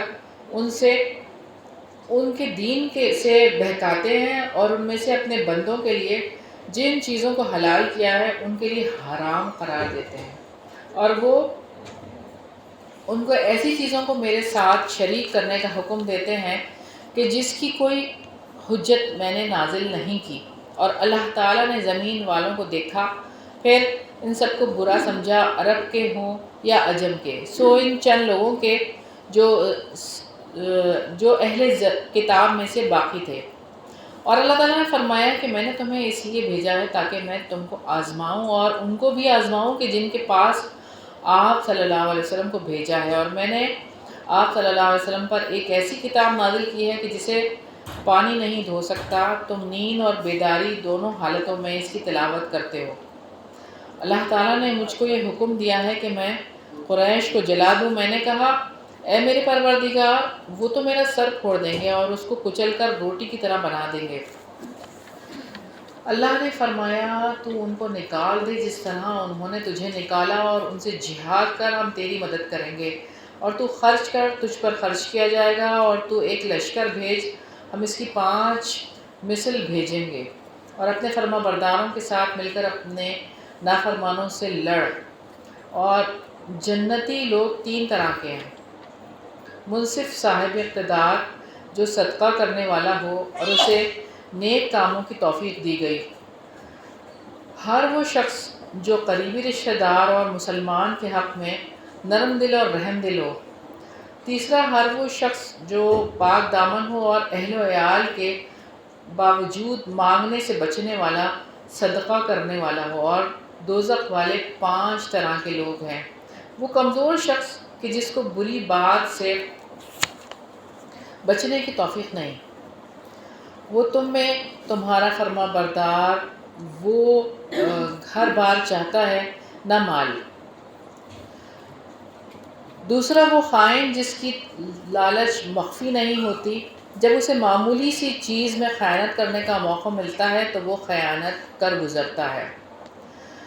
تیسرا وہ آدمی جو صبح و شام تیرے گھر بار اور مال و دولت کے بارے میں دھوکہ باز ثابت ہو۔ چوتھا، پھر آپ نے بخل یا جھوٹ، اور 5واں فحش گوئی اور بد خلق کا ذکر کیا۔ پھر آپ صلی اللہ علیہ وسلم نے فرمایا کہ اللہ نے میری طرف وحی کی ہے کہ تم عاجزی کرو، کوئی دوسرے پر فخر نہ کرے اور نہ کوئی کسی پر زیادتی کرے۔ تو اس طویل حدیث میں جو ہم دیکھ رہے ہیں، جو بات دیکھنے والی ہے وہ کیا ہے؟ جنتی اور جہنمی لوگوں کی قسمیں بتائیں آپ صلی اللہ علیہ وسلم نے۔ کامیابی اور ناکامی کا فیصلہ ہم خود کر سکتے ہیں کہ ہمیں کامیاب ہونا ہے یا ناکام ہونا ہے۔ جنتی لوگ کون ہیں اور جہنمی لوگ کون ہیں ہمارے سامنے ہیں۔ تو اگر شیاطین بدی کا پیغام دیتے ہیں تو انبیاء علیہ السلام کیا کرتے ہیں؟ دونوں میں ڈفرینشیٹ کر دیتے ہیں نا، کہ یہ برائی ہے اور یہ اچھائی ہے، یہ بتانے کے لیے انبیاء السلام آئے۔ اگر انسان کو باہر سے نیکی کی کال دی جائے تو نیکی کے جذبات ابھرتے ہیں، یعنی اس کے اندر بھی اللہ تعالیٰ نے ایک چیز رکھ دی ہے، فَأَلْهَمَهَا فُجُورَهَا وَتَقْوَاهَا، اس کے اندر نیکی اور بدی پہچان کرنے کے لیے اللہ تعالیٰ نے ایک صلاحیت، قوت رکھ دی ہے۔ چھوٹے بچے بھی اس بات کو سمجھتے ہیں کہ یہ بات صحیح ہے اور یہ بات غلط ہے۔ کیسے؟ ان کو تو نہیں بتایا کسی نے، لیکن پھر بھی ان کے اندر یہ بات ہے، کیونکہ یہ اللہ تعالیٰ نے رکھ دی ہے۔ ابلیس کی جانب سے جب کال آتی ہے تو انسان کے اندر سے برائی بیدار ہو جاتی ہے۔ اصل میں انسان جس چیز کی طرف رغبت کر لے، اپنا انر سینس جسے کہتے ہیں نا آپ، وہ جس چیز کی طرف رغبت کرے گا وہی چیز انسان جو ہے وہ کرنا شروع کر دیتا ہے۔ اگر اٹریکشن اس کی شیاطین کے ساتھ ہو جاتی ہے تو برائی کی طرف چل پڑتا ہے، اگر اٹریکشن اس کی نیکی کی طرف یا فرشتوں کی جانب ہو جاتی ہے تو وہ نیکی کے راستے پہ چل پڑتا ہے، اور نیکی سے جن کے دل خوش ہو جاتے ہیں۔ نماز پڑھ کے خوشی ملتی ہے، اپنا جائزہ لیا کریں کہ قرآن پڑھ کے خوشی ملتی ہے۔ میرا دل چاہتا ہے کہ میں بار بار قرآن پڑھوں، کہ میرا دل چاہتا ہے کہ میں مصلی بچھاؤں اور اللہ کے حضور پیش ہو جاؤں، کوئی بھی معاملہ ہو، کہاں جاتی ہوں میں، کیا کرتی ہوں میں اس معاملے میں۔ اپنے آپ سے سوال کیا کریں کہ میں نیکی کی طرف اپنے آپ کو لگاتی ہوں یا خوشی مجھے کہاں محسوس ہوتی ہے، اور اس کے لیے اللہ تعالیٰ سے مانگا کریں، اللہ تعالیٰ سے یعنی اس چیز کو کہ مجھے اللہ تعالیٰ اس چیز میں رغبت دے، نیکی کے کاموں میں، تو اللہ تعالیٰ دے دیتے ہیں۔ اور کتنا ہی خوش نصیب ہیں وہ لوگ جو راتوں کو اٹھتے ہیں، اللہ تعالیٰ کے آگے جھکتے ہیں، عبادت کرتے ہیں، تہجد کی نماز پڑھتے ہیں۔ ان کو کون اٹھاتا ہے؟ اور بھی بہت دنیا ہے کہ جو راتوں کو جاگ رہی ہوتی ہے لیکن اللہ کی عبادت نہیں کر رہی ہوتی، کچھ اور ہی کاموں میں مصروف ہوتے ہیں، ڈلیوریاں منگوا رہے ہوتے ہیں لوگ رات کے 2 بجے بھی، فجر تک ڈلیوریوں کا سلسلہ جاری رہتا ہے۔ یہ فجر کے ٹائم آنکھوں دیکھا حال ہے کہ فجر کے ٹائم جو ہے نا وہ دیکھا گیا کہ وہ ڈلیوری ہو رہی ہے، کسی کے گھر پہ ڈلیوری ہو رہی ہے فجر کے ٹائم۔ بہرحال یہ بات سوچنے کی ہے، جو شخص رحمان کے ذکر سے منہ موڑتا ہے تو اللہ تعالیٰ نے فرما دیا ہے ہم اس پر ایک شیطان مسلط کر دیتے ہیں۔ تو بہرحال یہ تو ہے کہ آپ صلی اللہ علیہ وسلم نے یہ بھی فرمایا کہ آدمی اپنے دوست کے دین پر ہوتا ہے، جیسی آپ کی دوستیاں ہوں گی، جیسے آپ نے اپنے ملنے ملانے والے رکھے ہوں گے، آپ انہی کے دین پہ ہوں گے۔ اپنے دوستوں کا جائزہ ضرور لیجئے گا، اپنے ملنے ملانے والوں کا۔ رحمان کے ذکر سے منہ موڑنے کا نتیجہ پھر اللہ تعالیٰ برے ساتھی مسلط کر دیتے ہیں۔ تو اس لیے اللہ کے ذکر سے منہ نہیں موڑنا، اللہ کے ذکر کو ہی اصل چیز سمجھ کر لینا ہے، چاہے آپ کہیں ہوں۔ بہت اچھی بات مجھے ملی کہ آپ بادل بنیے جو ہر جگہ برستا ہے، کنواں مت بنیے کہ جس کے پاس ہی آنا پڑے پانی لینے کے لیے۔ تو بہرحال آپ کو ایسے ہی بننا چاہیے کہ جہاں پر بھی آپ بیٹھیں آپ اپنی یہ چیزیں پھیلاتے رہیں، نیکیاں بکھیرتے رہیں اور دوسروں کے ساتھ ایسے تعلق ہوں۔ تو انسان کے ایمان پر جو شیطان ہے وہ نقب لگاتا ہے، کس طرح انسان کو اور ایک مومن کو، ایک مسلمان کو لوٹ کر لے کے جاتا ہے۔ اب دیکھیں کہ کس طرح سے لوگ کس دن پہ کھیر بناتے ہیں، کھانوں کو لوگوں نے کس طرح سے ڈیوائیڈ کر لیا ہے، دلیم بنائی جاتی ہے کس دن پہ بنائی جاتی ہے، اور بھی مختلف کھانے ہیں، وہ کیوں دن اس طرح سے ڈیوائیڈ کیے گئے؟ کون ہے جو ان کو یہ کرنے پر مجبور کر رہا ہے کہ اب 11ویں ہو رہی ہے، اب فلاں دن آ گیا ہے، فلاں دن آ گیا ہے، مرنے والے کے سویم بھی کرنا ہے اور اس دن پہ پھل فروٹ جو ہے وہ تقسیم کرنے ہیں۔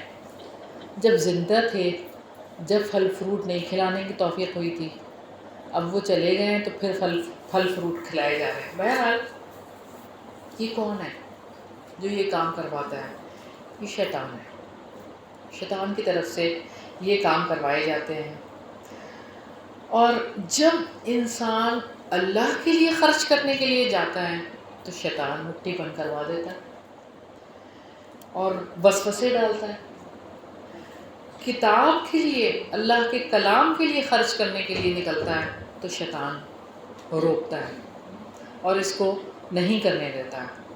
تو آپ صلی اللہ علیہ وسلم کو فرمایا گیا کہ قریش کو نکال دو، لشکر بھیجے اللہ تعالیٰ نے.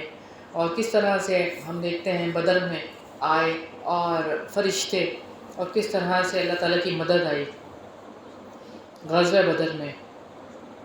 تو آپ صلی اللہ علیہ وسلم کی دین کی سربلندی کا حکم دیا آپ صلی اللہ علیہ وسلم کو اللہ تعالیٰ نے کہ یہ آپ نے کرنا ہی کرنا ہے.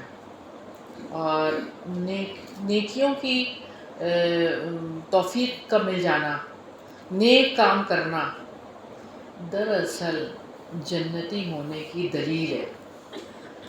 ایک نیکی کے بعد دوسری نیکی کا موقع ملنا اور ملتے ہی چلے جانا مواقع، یہ اصل میں دلیل ہے کہ آپ نیکی کے راستے پہ اور آپ سیدھے راستے پہ چل پڑے ہیں، اور اس کا اینڈ رزلٹ جو ہے وہ جنت ہی ہے. تو نیک کام، رحم دل، نرم دل، نرمی، یہ چیزیں چاہیے. نیک کام ہو رہا ہے اور آپ کے اندر سختی بھری ہوئی ہے، آپ سخت مزاج ہیں، تو وہ کیسا نیک عمل ہے؟ وہ کیسے قابل قبول ہوگا؟ اللہ تعالیٰ تو خود رحمان اور رحیم ہے، اور اللہ تعالیٰ نے اپنی کتاب کا آغاز ہی الرحمن اور الرحیم سے کیا ہے، اور وہ مطلوب ہے اللہ تعالیٰ کو رحمت. اور اسی چیز کے لیے اللہ تعالیٰ نے اپنے پیغمبر کو بھی یہی کہا تھا، حضرت موسیٰ علیہ السلام کو، کہ فرعون کے دربار میں جا رہے ہو نا تو قول لین کی بات کی تھی، کہ نرمی سے بات کرنا. تو رحمت اصل میں نبی کا خاصہ ہے، انبیاء کا خاصہ ہے. اور آپ صلی اللہ علیہ وسلم کے لیے فرمایا گیا وَمَا أَرْسَلْنَاكَ إِلَّا رَحْمَةً لِّلْعَالَمِينَ، عالمین کے لیے رحمت بنایا. کہ ہم پچھلی حدیث بھی دیکھ کر آئے نا بچوں کے ساتھ کس طرح سے آپ صلی اللہ علیہ وسلم کا بیہیویئر تھا، اور ہم دیکھیں کہ بچوں سے پیار کس طرح کرتے تھے آپ صلی اللہ علیہ وسلم. کہ حضرت انس رضی اللہ عنہ 10 سال کے تھے، یہ پہلے بھی بات ہم کر چکے ہیں، کہ وہ کس طرح سے کہتے ہیں کہ مجھے کبھی آج تک یہ جملہ نہیں سننے کو ملا کہ یہ تم نے کیوں کیا اور یہ تم نے کیوں نہیں کیا. معمولی سی بات ہے یہ بھی نہیں کہا. اور آپ صلی اللہ علیہ وسلم کے پاس ایک شخص آیا تو آپ صلی اللہ علیہ وسلم بچے کو چوم رہے تھے، تو اس شخص نے کہا میرے تو 10 بچے ہیں، میں نے تو آج تک کسی کو نہیں چوما. تو آپ صلی اللہ علیہ وسلم نے فرمایا اگر تیرے دل سے رحم چھین لیا گیا تو میں کیا کہہ سکتا ہوں، یہ تو رحمت ہے کہ آپ چوم رہے ہیں بچوں کو. تو جس کا الرحمن اور الرحیم سے تعلق ہے وہ ہر شخص جو پاک دامن ہو، یعنی وہ ہر ایک کے ساتھ رحم ہی کرے گا، نرمی والا ہی معاملہ کرے گا. اور دوسری بات یہاں پر یہ بات ہے کہ ایک شخص کی بات ہے کہ جو اللہ کی طرف سے تنگ حالات میں ہے لیکن اہل و عیال والا ہے لیکن پھر بھی ہاتھ نہیں پھیلاتا، تو وہ جنتی ہے، پاک دامن ہے اور وہ جنتی ہے. اور پھر یہ صدقہ دینے والا وہ جنتی ہے. اب یہاں پر خائن کی بات ہے، جہنمی کی بات ہے. وہ خائن جس کی لالچ مخفی نہیں ہوتی، معمولی چیز میں بھی خیانت کر جاتا ہے، معمولی سے معمولی چیز میں بھی. مال دیا گیا تو مالی خیانت سے گریز نہیں کرتا، معمولی خیانت بھی کرنی پڑے تو کر لیتا ہے. گھر کے مال کے بارے میں دھوکہ دیتا ہے، وہ مخلص نہیں ہے، منافق ہے. ایسا شخص دوزخی ہے، دوسرے کے لیے وہ نقصان دہ ثابت ہوتا ہے. تو اللہ تعالیٰ نے کیا آپ صلی اللہ علیہ وسلم کے لیے وحی کی کہ تم عاجزی کرو کوئی ایک دوسرے پر فخر نہ کرے. بات یہی ہے، کرنے والا کام کیا ہے؟ کوئی ایک دوسرے پر فخر نہ کرے اور عاجزی اختیار کرے. جی، معمولی خیانت سے مراد یہ ہے کہ کوئی بڑی بات نہیں ہے، معمولی سی خیانت کر دی. یعنی آپ آفس میں ہیں نا، آفس کی ٹیشو پیپر ہے، معمولی سی چیز ہے، وہ اٹھا کے آپ نے 3-4 ٹیشو پیپر اپنے جیب میں رکھ لیا اور گھر چلے گئے، گھر جا کے اپنے گھر میں رکھ دیے. یہ کیا ہے؟ سر کھانا کھانے کا جیسے ہم جاتے ہیں وہاں بھی اکثر ٹیشو پیپر ہوتے ہیں. کیا چیز؟ جیسے کہ کھانا کھانے گئے ہیں، کہیں کوئی دعوت ہے، دعوت کسی کے گھر میں. یا کہ نہیں وہاں پہ ٹیشو ہوتے ہیں جو اکثر بیگ میں رکھ لیے جاتے ہیں. وہ اپنے پیمنٹ لیے ہوتے ہیں نا، جو آپ پیمنٹ وغیرہ کر کے کھا رہے ہوتے ہیں وہ تو ایک الگ بات ہے نا، وہ تو ایک الگ بات ہے نا. لیکن آپ کی ایک کمٹمنٹ ہوئی ہوئی ہے، جیسے میں نے آفس کی بات کی نا، یا کسی ادارے کی بات ہے، آپ کسی ادارے میں ہیں، وہاں کا پین ہے، ادارے کا پین ہے نا، آپ کا تو نہیں ہے. تو آپ وہ پین لے کر آ گئے، گھر آ کے آپ نے بچوں کو دے دیا یا اس طرح سے، تو یہ خیانت ہی ہے. چھوٹی سی چیز بھی یہ خیانت. اور یہ بھی بات ہے کسی کی چیز، یعنی کہ کوئی بھول گیا، جیسے مثال کے طور پر کوئی آپ کے گھر کلاس تھی یا کہیں کسی ادارے میں کوئی چیز اپنی بھول کر چلا گیا اور آپ نے دیکھا معمولی سی چیز ہے، کوئی اپنی کوئی ہینڈ بیگ تھا یا کوئی اس کی کوئی ایسی بوتل، ہاں بوتل ہی سمجھ لیں یا کچھ بھی ایسی چیز آپ نے اٹھائی اور اپنے گھر لے گئے، اپنے بچے کو دے دی، تو یہ خیانت ہے. جس کی چیز تھی، چاہے وہ معمولی تھی، چاہے وہ خود اس کو کوئی اس سے کنسرن بھی نہیں تھا، وہ کہتا چل گئی تو گئی، لیکن بہرحال آپ کی تو پکڑ ہو گئی، آپ تو پکڑے گئے کہ آپ نے کیسے کیا. ایک پن بھی اگر کسی کی گر گئی تھی تو وہ پن بھی آپ نے بغیر اس کے اٹھا لی، اور آپ کو پتہ بھی ہے کہ وہ پن فلاں شخص کی ہے، وہی لگاتی ہے یہ پن. کسی کا راز بھی اگر آپ کو معلوم ہے، بالکل، یہ بھی خیانت ہے. سب سے بڑی خیانت ہو جائے گی آپ کی. اس میں بھی خیانت ہے، یہ بھی خیانت ہے. کسی کا راز بھی اگر آپ نے بتا دیا تو یہ بھی خیانت ہے. تو بہرحال بہت زیادہ کانشیس ہونے کی ضرورت ہے کہ ہم کس مقام پہ کھڑے ہیں. تو اللہ تعالیٰ ہم سب کو بچائے. ہم یہیں تک رکھتے ہیں انشاءاللہ تعالیٰ. اگلی ہماری کلاس میں اگلی حدیث سے پڑھیں گے 2470 سے انشاءاللہ تعالیٰ. اللہ تعالیٰ سے دعا ہے کہ اللہ تعالیٰ ہم نے جو کچھ بھی یہاں پر سیکھا ہے، اللہ تعالیٰ ہمیں اس پر عمل کرنے والا بنائے. اور سب سے بہترین باتیں جو ہم نے سیکھی ہیں نا، ایک تو یہ کہ ایک دوسرے کے لیے بچ جائیں. مومن کے لیے ہم سب جو یہاں پر ہیں ایک مسلمان ہیں نا، مسلمان کا مسلمان کے ساتھ جو تعلق ہونا چاہیے وہ کیا ہونا چاہیے کہ اللہ تعالیٰ سے دعا کریں کہ اللہ تعالیٰ ہمیں ایک دوسرے کے لیے فائدہ مند بنانا، ہمیں ایک دوسرے کے لیے نقصان دینے والا نہ بنانا، اور اللہ تعالیٰ ہمیں ایک دوسرے کو خوشخبریاں دینے والا بنانا، ہمیں ایک دوسرے کو غم دینے والا نہ بنانا، کسی کو تکلیف دینے والا نہ بنانا، کسی کے لیے مصیبت کا سبب نہ بنے ہم. اللہ تعالیٰ نہ ہم ظلم کریں کسی کے اوپر، نہ ہم پر ظلم کیا جائے. یا الہی، یا پاک پروردگار، یا رب العزت ہمارے دلوں کو نرمی سے بھر دے اور ہماری عبادات میں وہ اخلاص پیدا کر دے کہ جو آپ چاہتے ہیں.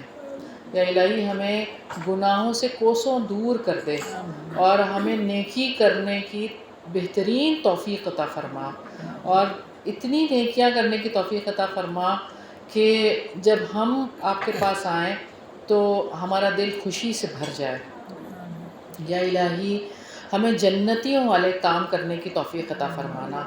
یا الہی، یا پاک پروردگار، ہم جو یہاں پر جتنے بھی حاضرین ہیں الہی، ان کے دلوں میں جو بھی دعائیں الہی، ان سب کی دعاؤں کو قبول فرما لینا. یا پاک پروردگار ہمارے بہت ہی پیارے جو آپ کے پاس آ گئے ہیں الہی، ان کی مغفرت فرمانا، ان کے بلند درجات کرنا. یا الہی ان کو جنت الفردوس میں اعلیٰ مقام عطا فرمانا. یا پاک پروردگار ان کے گھر والوں پر اپنی رحمت اور برکت نازل فرمانا۔